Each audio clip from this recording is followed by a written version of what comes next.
Students, D और F block elements के अगले वीडियो लेक्चर में आप सभी का स्वागत है। और इस वीडियो लेक्चर में अपन इलेक्ट्रोड विभव और रासायनिक अभिक्रियाशीलता जो है विशेष रूप से 3D संक्रमण श्रेणी की, यानी स्कैंडियम से लेकर के और जिंक तक के जो तत्व हैं इनकी रासायनिक अभिक्रियाशीलता, यानी ये कितने क्रियाशील हैं, और इनके इलेक्ट्रोड विभव, E- का मतलब है यहाँ इलेक्ट्रोड विभव, इसको E नोड से भी दर्शाते हैं, जिसको अपन इलेक्ट्रोकेमिस्ट्री में पढ़ चुके हैं। इलेक्ट्रोड विभव क्या होता है और कैसे ज्ञात करते हैं, उसके और रासायनिक अभिक्रियाशीलता में क्या संबंध है, यानी जिनके इलेक्ट्रोड विभव के मान जो हैं वो ऋणात्मक हैं वो ज़्यादा क्रियाशील हैं, जिनके धनात्मक हैं वो कम क्रियाशील हैं, क्या रिलेशन है इनमें, उस रिलेशन की बात करेंगे। कुछ महत्वपूर्ण सवाल इसमें से निकल करके आएंगे तो उसकी भी बात करेंगे अपन। तो चलिए आज का वीडियो लेक्चर शुरू करते हैं। इसमें थोड़ा सा थ्योरेटिकल पोर्शन है तो अपन इसकी पहले रीडिंग लगा लेते हैं, फिर कुछ महत्वपूर्ण बातें निकल के आएगी उनको देख लेंगे। तो देखो, संक्रमण धातुओं की रासायनिक अभिक्रियाशीलता व्यापक रूप से परिवर्तनशील है, यानी बदलती रहती है। कोई कम क्रियाशील है, कोई ज़्यादा क्रियाशील है। बहुत सी धातुएं पर्याप्त विद्युत धनी है। विद्युत धनी का मतलब आसानी से जो इलेक्ट्रॉन त्याग देती है और क्या बना लेती है, धनायन बना लेती है, वो कहलाती है धन विद्युती या पर्याप्त धन विद्युती। और खनिज अम्लों में भी विलेय है। खनिज अम्ल मतलब HCl के साथ रिएक्शन कर लेती है, H2SO4 के साथ रिएक्शन कर लेती है, इनके साथ रिएक्शन कर लेती है। जबकि कुछ धातुएं उत्कृष्ट हैं जो कि साधारण अम्लों से प्रभावित नहीं होती है, जैसे गोल्ड है, प्लेटिनम है, ये साधारणतः अम्लों से प्रभावित नहीं होती है। तो ये तो बात हुई इसकी। उसके बाद देखो, कॉपर धातु को छोड़कर प्रथम श्रेणी के तत्व अपेक्षाकृत अधिक अभिक्रियाशील होते हैं। यदि कॉपर को छोड़ दें, कॉपर जो है बहुत कम क्रियाशील होता है। इसके इलेक्ट्रोड विभव के मान भी आपको पता है, पीछे बात कर चुके हैं, 0.34 होते हैं और धनात्मक। ये अम्लों से हाइड्रोजन मुक्त नहीं करता है, खनिज अम्लों के साथ यानी HCl H2SO4 ऑक्सीकृत कर देता है ऑक्सीकारक के रूप में। बाकी हाइड्रोजन गैस जो है वो निष्कासित नहीं करता है। कौन? कॉपर अम्लों के साथ रिएक्शन करके। और जो हाइड्रोजन निष्कासित नहीं करते हैं उनके इलेक्ट्रोड विभव के मान क्या होते हैं, धनात्मक होते हैं। क्लियर? अब चलिए आगे बढ़ते हैं। जो कॉपर धातु को छोड़कर प्रथम श्रेणी के तत्व अपेक्षाकृत अधिक अभिक्रियाशील होते हैं, जो 1mH+ आयनों द्वारा ऑक्सीकृत हो जाते हैं। 1mH+ का मतलब 1m का मतलब मोलरिटी से, एक मोलरता वाला H+ आयनों का विलयन से क्या हो जाते हैं, ऑक्सीकृत। जैसे जिंक है, ये H+ आयनों का 1 मोलर विलयन हो गया।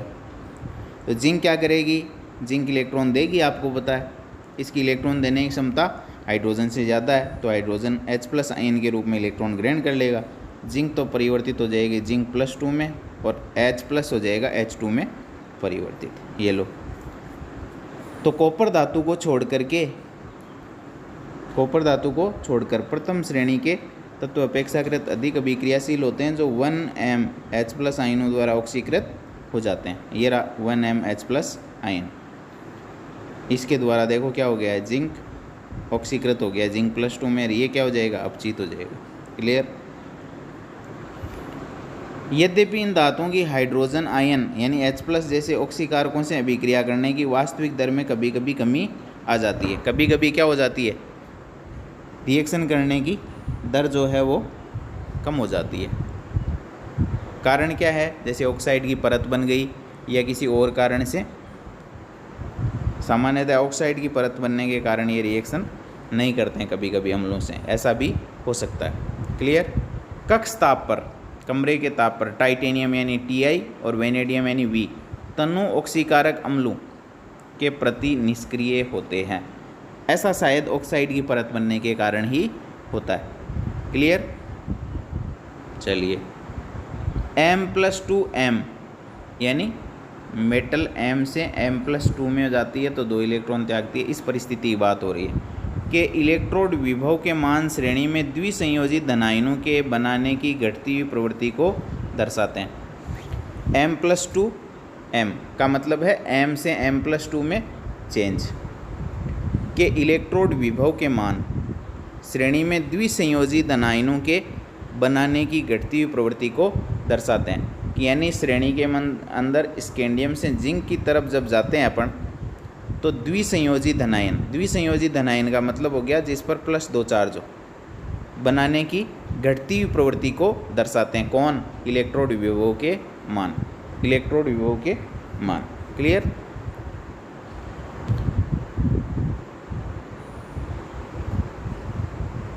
इलेक्ट्रोड विभव के कम ऋणात्मक मानों की ओर जाने की सामान्य प्रवृत्ति प्रथम और द्वितीयक आयनन एंथैल्पी के योग में सामान्यतया वृद्धि से संबंधित है। अब इलेक्ट्रोड विभव के मान कम ऋणात्मक क्यों हो रहे हैं, ये लाइन इंपॉर्टेंट है। तो इलेक्ट्रोड विभव के मान कम ऋणात्मक किधर से किधर जाने पर, स्कैंडियम से जिंक की तरफ जाने पर कम ऋणात्मक हो रहे हैं। क्यों हो रहे हैं कम ऋणात्मक? इसलिए हो रहे हैं क्योंकि डेल्टा IH1 यानी प्रथम आयनन एंथैल्पी और डेल्टा IH2 यानी द्वितीयक आयनन एंथैल्पी के मान क्या हो रहे हैं, बढ़ रहे हैं। क्लियर। अब देखो अपन आगे बढ़ते हैं। ये जानना यहाँ रोचक है कि मैग्नीज, Mn, निकल और जिंक के इलेक्ट्रोड विभव के मान सामान्य प्रवृत्ति से अपेक्षित मानों, जितनी अपन अपेक्षा कर रहे हैं उससे मान जो हैं वो ज़्यादा ऋणात्मक प्राप्त होते हैं। किस किस के? Mn के, निकल के और जिंक के। इसका कारण क्या है? जब जिंक +2 में जाएगा यानी M+2 इलेक्ट्रोड विभवों की बात हो रही है, यानी 2 इलेक्ट्रॉन त्यागने की, तो जिंक +2 में जाएगा 2 इलेक्ट्रॉन त्याग करके, तो स्थायी 3D10 इलेक्ट्रॉनिक विन्यास प्राप्त कर लेगा। क्लियर। जब मैग्नीज 2 इलेक्ट्रॉन त्याग करके Mn+2 में बदलेगा तो ये 3D5 अर्ध भरा इलेक्ट्रॉनिक विन्यास प्राप्त कर लेगा। और बच गया कौन? निकल का देखो, निकल का कारण क्या है? इलेक्ट्रोड विभव का उच्च ऋणात्मक मान है, वो इसकी जलयोजन एंथैल्पी से संबंधित है। यानी निकल +2 आयनों की जल के साथ जब अन्योन्य क्रिया होती है तो निकलने वाली ऊर्जा अत्यधिक होती है, जिसको जलयोजन एंथैल्पी कहते हैं। इसलिए इसके मान जो हैं इलेक्ट्रोड विभव के मान उच्च ऋणात्मक होते हैं। क्लियर। अब देखो अपन आगे बढ़ते हैं। M+3 M+2 यानी जब मेटल 1 इलेक्ट्रॉन त्याग करके M+2 से किस में बदल जाती है? M+3 में। उस स्थिति की बात कर रहे हैं। क्लियर।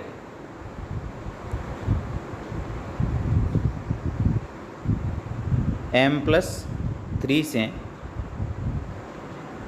M+2 रेडॉक्स युग्म के इलेक्ट्रोड विभवों के मानों का जब अवलोकन करते हैं तो इससे स्पष्ट होता है कि M+3 तथा CO+3, M+3 और CO+3 आयन जलीय विलयन में प्रबल ऑक्सीकरण कर्मक का कार्य करते हैं।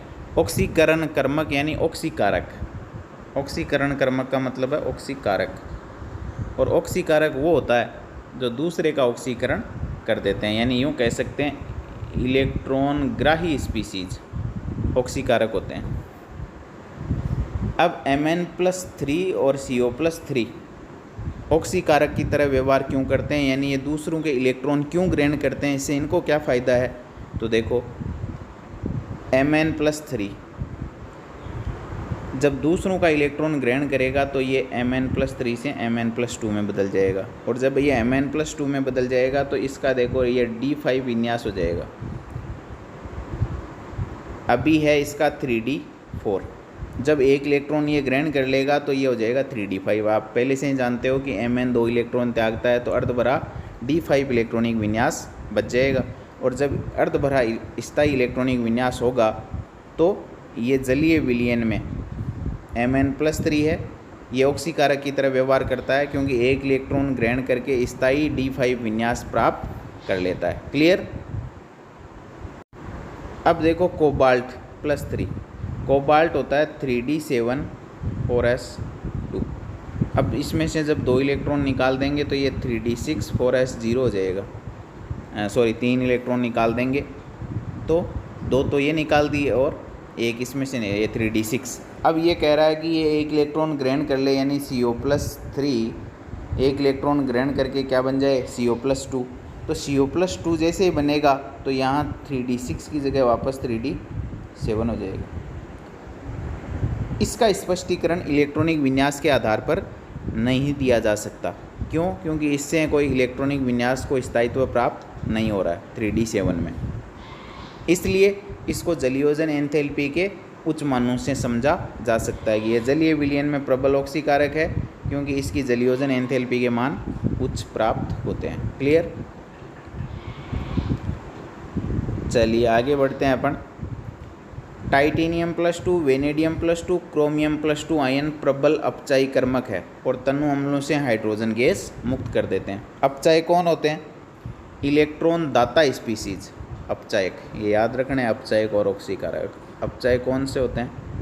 इलेक्ट्रॉन दाता स्पीसीज अपचायक होते हैं, इलेक्ट्रॉन दाता अपचायक होते हैं।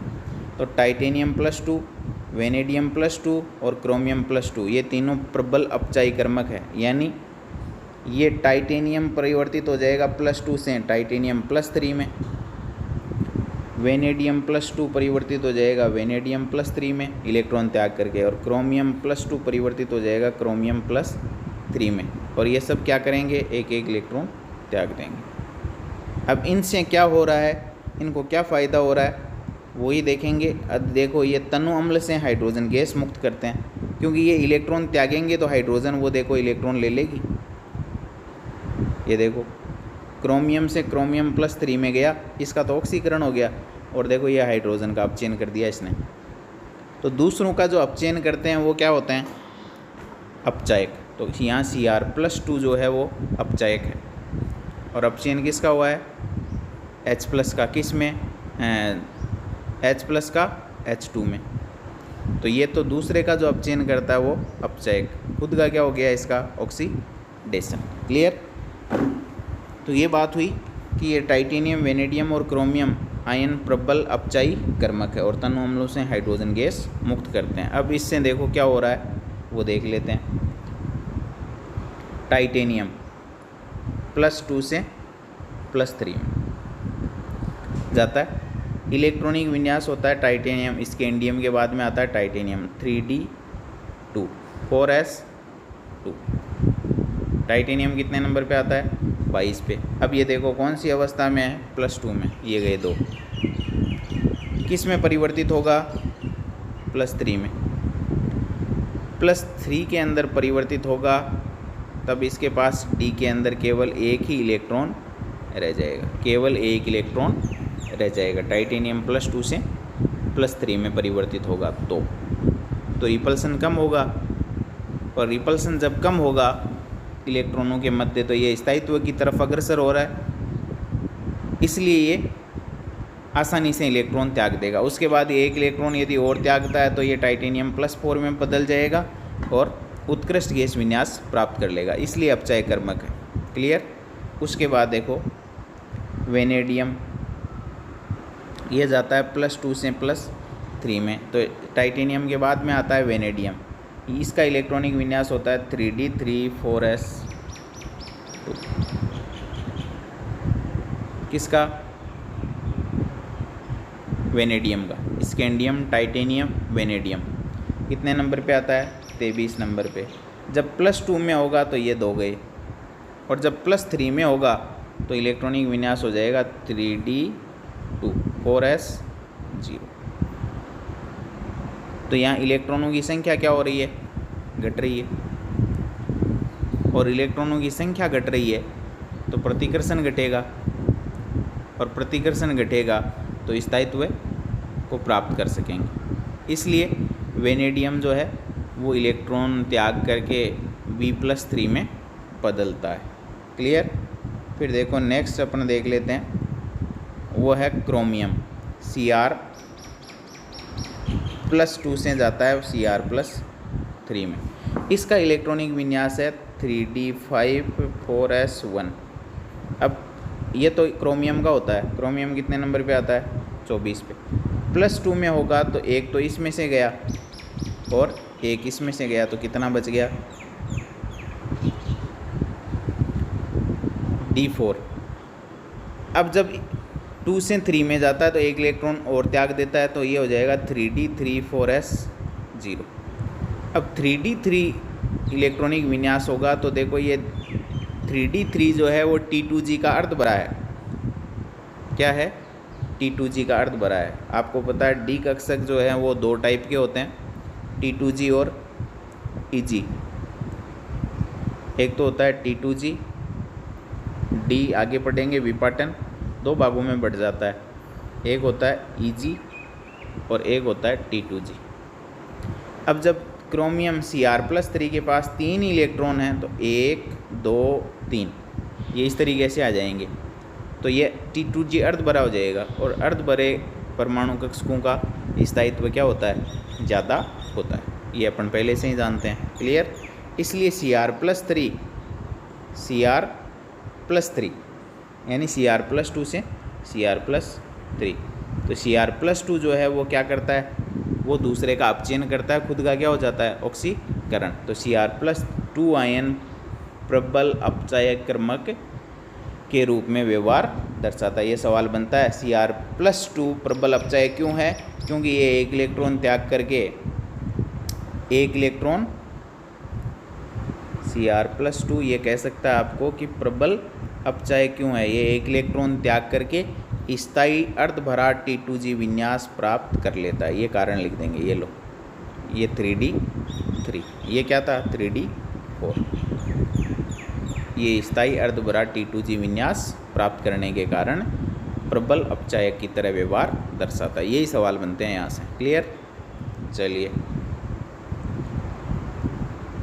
अब देखो कुछ नीचे यहाँ पाठ्यनिहित प्रश्न दे रखे हैं, वो भी देख लेते हैं अपन। उदाहरण, संक्रमण धातुओं की प्रथम श्रेणी के इलेक्ट्रोड विभव के मान दे रखे हैं। ये इलेक्ट्रोड विभव है, ये m से m+2 में परिवर्तन। वेनेडियम के लिए ऋणात्मक है -1.18, फिर ऋणात्मक है क्रोमियम के लिए, फिर ऋणात्मक है 1.18, फिर ऋणात्मक आयरन के लिए, फिर कोबाल्ट के ऋणात्मक, निकल के ऋणात्मक और फिर कॉपर का धनात्मक मान है। क्लियर। और जिंक का ऋणात्मक है ही। इन मानों में अनियमितता के कारण को समझाइए। तो m+2 m के मान नियमित नहीं हैं। देखो -1.18, फिर माइनस में यानी प्लस की तरफ गए, फिर माइनस की तरफ गए, फिर प्लस की तरफ गए, फिर प्लस की तरफ गए, फिर प्लस की तरफ गए और फिर प्लस की तरफ गए। ये अनियमितता है। इसे हम आयनन एंथैल्पी में अनियमित परिवर्तन यानी ΔIH1 और ΔIH2 तथा ऊर्ध्वपातन एंथैल्पी द्वारा समझा सकते हैं, जो कि मैग्नीज और वेनेडियम के लिए अपेक्षाकृत बहुत ही कम होती है। देखो वेनेडियम के लिए और मैग्नीज के लिए सबसे ज़्यादा ऋणात्मक मान है इलेक्ट्रोड विभव के। क्यों? क्योंकि वेनेडियम और मैग्नीज इन दोनों की आयनन एंथैल्पी ΔIH1 और ΔIH2 और ऊर्ध्वपातन एंथैल्पी के मान कम होते हैं, इसलिए इनके इलेक्ट्रोड विभव के मान क्या होते हैं, उच्च ऋणात्मक होते हैं। क्लियर। फिर देखो आगे बढ़ते हैं अपन। तो m+3 m+2 युग्म के लिए इलेक्ट्रोड विभव का मान Cr+3 Cr+2 और अथवा Fe+3 Fe+2 के मानों से बहुत अधिक धनात्मक है। इस युग्म के लिए यानी जब Mn+2 से Mn+3 में जाता है तो इसके लिए इलेक्ट्रोड विभव का मान बहुत अधिक धनात्मक है। किसकी बजाय?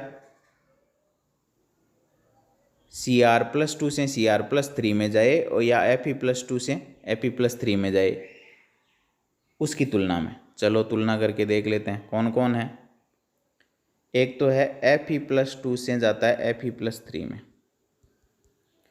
एक है क्रोमियम+2 है, वो क्रोमियम+3 में जाता है, और एक है Mn+2 वो Mn+3 में जाता है। इन तीन युग्मों की तुलना हो रही है। क्लियर। अब देखो यहाँ स्पष्टीकरण देख लेते हैं। Mn की तृतीयक आयनन ऊर्जा का बहुत अधिक मान, उस स्थिति में ये क्या हो जाता है, D5 से D4 में परिवर्तन के लिए उत्तरदायी है। यानी Mn+2 से Mn+3 बनता है, तो उस परिस्थिति में ये अभी वर्तमान में Mn+2 का कौन सा विन्यास है, D5, और एक इलेक्ट्रॉन त्यागते ही क्या हो जाएगा, D4 विन्यास हो जाएगा। तो ये तो अर्ध भरा स्थायी इलेक्ट्रॉनिक विन्यास था, ये न अर्ध भरा है न पूर्ण भरा है। क्लियर। तो इसके लिए Mn की तृतीयक आयनन ऊर्जा यानी जब तीसरा इलेक्ट्रॉन त्यागेगा Mn, तो उस परिस्थिति में D4 विन्यास रह जाएगा, जो न अर्ध बरा है न पूर्ण बरा है। तो देखो D5 से D4 में परिवर्तन के लिए उत्तरदायी है। तृतीयक आयनन ऊर्जा का मान क्या होगा, बहुत अधिक होता है। इससे स्पष्ट होता है कि Mn की +3 अवस्था ज़्यादा महत्व की नहीं है, यानी Mn जो है +3 ऑक्सीकरण अवस्था प्रदर्शित नहीं करता है या नहीं प्रदर्शित नहीं करने की प्रवृत्ति रखता है। क्लियर। तो ये कुछ सवाल थे। मिलते हैं एक नए और अगले वीडियो में, तब तक के लिए बाय। और यदि वीडियो अच्छा लगे तो लाइक, शेयर और सब्सक्राइब करना मत भूलिएगा। धन्यवाद।